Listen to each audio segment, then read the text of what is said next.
Tamad. Pangit yun, Ganda-ganda nun eh. pangit. Pangit nga daw eh. Maganda. Pangit.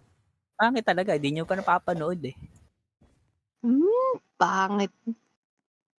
Pangit, paano? Gusto mo lang panoorin, puro Squid Game. Cardo.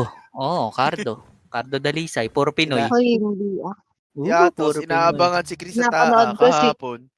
Pinapanood ko si Conrad. Tsaka si Jeremy. Oh, tama, puro At Pinoy. Steven. Maintindihan mo dyan sa Ingot mga ka ba? Pinoy. Puro English Bisaya. yun eh. Favorite mo nga kamo, English. yung palabas ni Ding Dong Dantes.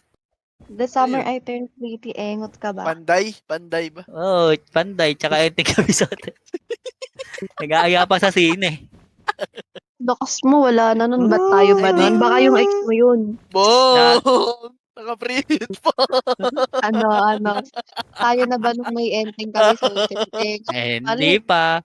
Pero nag-aaya ka yung $100 para kay Stella. Naku po.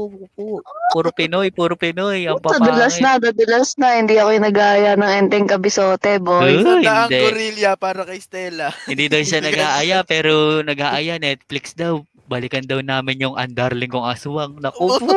Uy, Walang ganun sa Netflix, boy. Mga taste mo talaga, pang Bisaya. Bisaya ka siguro. Siguro ex mo yun, Bisaya, Bisa ko. Bisaya. Oh, parehas kayo Bisaya. Tangina nyo, no? Love language niya yan, no? Bisaya. Nag-aaya, puro Tagalog na movie. Kung kasama ko yan si Atos, nasampal ko na yan.